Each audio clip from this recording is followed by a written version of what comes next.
Ikaw talaga? Ginulat mo ako. Bakit? Hindi ka ba naniniwala na pupuntahan ka na dito? Naniniwala, syempre. Hindi ko lang akalain na pupunta ka agad dito. Akala ko mga 1 buwan pa. Saka, hindi ako nakapaghanda. Bagay sa'yo yung uniform mo. Syempre naman, eto na yata ang tadhana ko na maging magaling na baker. Tadhana nga naman, no? Hindi mo alam kung saan ka dadalhin nito. Ngayon, ganito ka. Bukas, iba na. Hindi mo alam kung anong mangyayari sa susunod. Sa totoo lang, Takbo, kaya ako naparito kasi may gusto sana akong hingin na pabor sa'yo. Pabor? Kahit ano, Eunice. Basta para sa'yo. Takbo, kailangan ko kasi ng lugar na pansamantalang matutuluyan. Pwede bang dumito mo na ako? May nangyari kasi hindi ako pwedeng bumalik sa tinutuluyan ko kasi... Sus! Yun lang pala eh. Sige pa. Talaga? Oo naman, maliit na bagay. Hindi ba nakakaya sa may-ari ng bahay? Eunice, sila pang mahihiya kapag tumanggi sila. Eh, love na love nila ako. Isang salita ko lang, papayag ng mga yan. Makikita mo.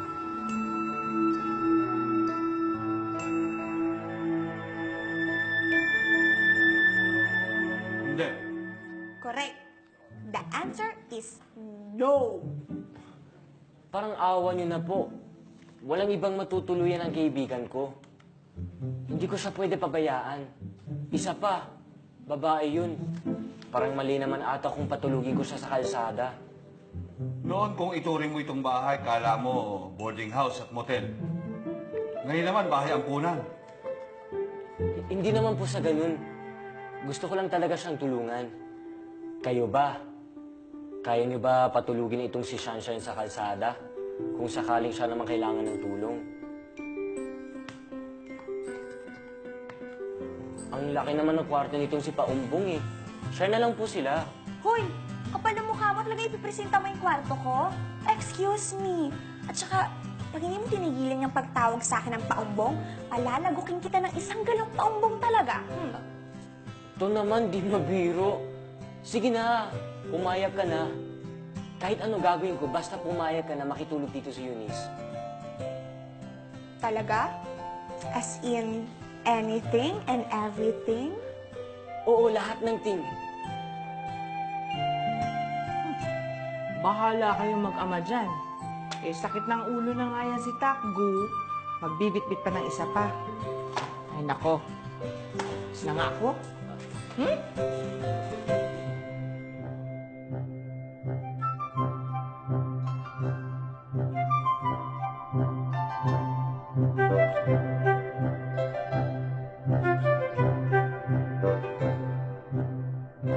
Ay, ito ang kwarto nitong napakabait na si si Sunshine pala. Ang bait-bait niya. Pumayag siya na mag-share kayo. Diba, Sunshine friend? Oo naman, mabait talaga ako. At saka okay na okay sa akin na mag-share tayo ng room. O, kita mo, napakabait yan. Basta Eunice ha, kapag may kailangan ka, tawagin mo ako o si Sunshine. Basta mag-relax ka lang dito, enjoy ha. Okay na? Tapos na ba ang chikan? Okay na ba? Pwede na ba tayo matulog? Tara na, tulog na tayo ha? Oh, Jericho! Gising ka pa pala. Eunice, Jericho, roommate ko. Jericho, Eunice, kababata ko.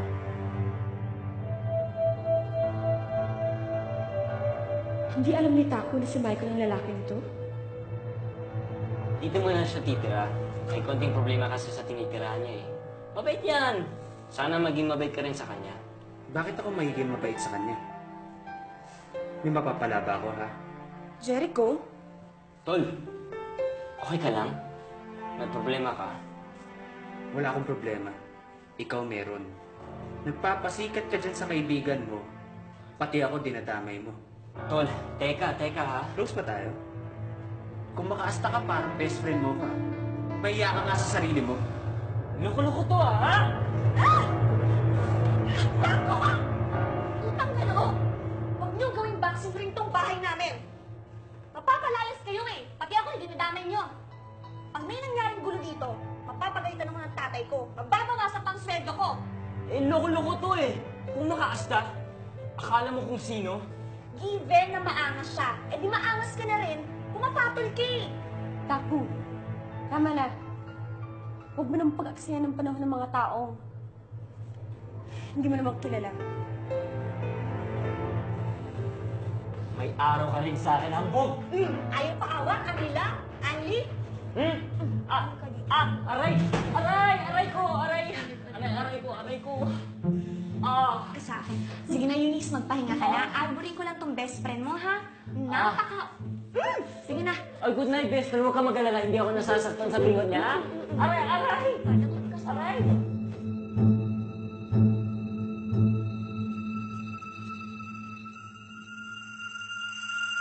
Halika dito. Halika. Aray! Halika.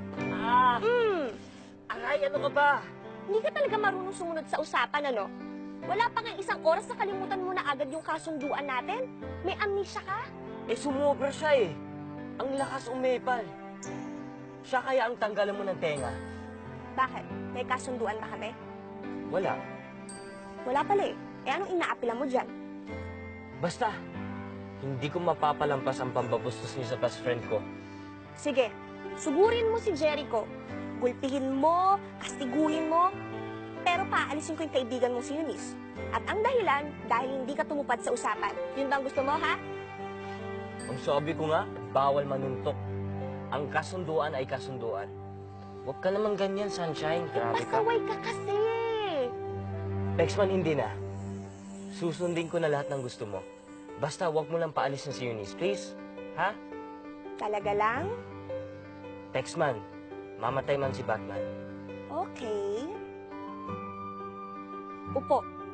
Ha? Ano yan? Oh, akala ko ba susundin mo lahat ng utos ko? Upo lang, nagre-reklamo ka na agad? Eh, nananamantala ka naman eh.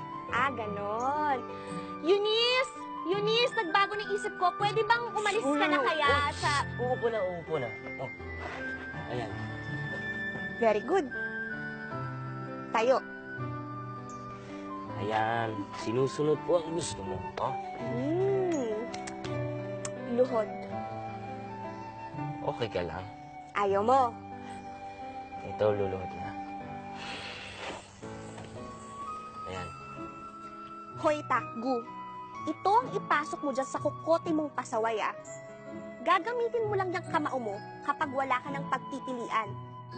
Itong kamao mo ang huling bagay na gagamitin mo sa oras na sinusubok ka. Dahil hindi karahasan ang sagot sa lahat ng pagkakataon.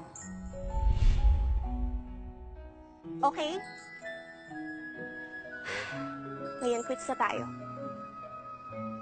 Palalampasin ko to, pero sa susunod, kahit maglakad ka ng nakaluhod sa Quiapo, lost ka na. Maliwanag? Opo.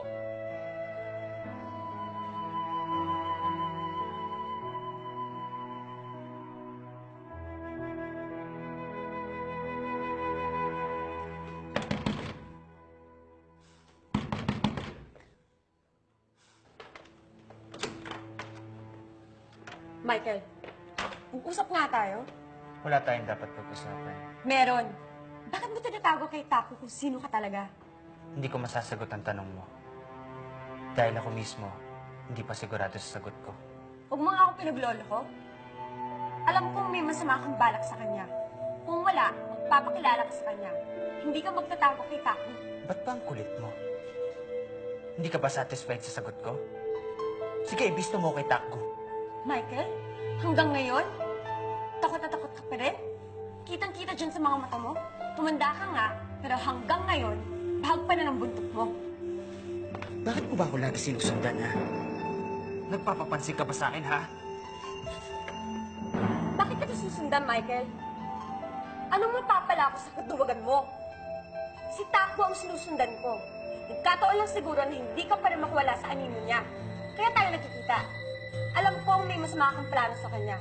Pero hindi mo magagawa yun dahil poprotektahan ko siya.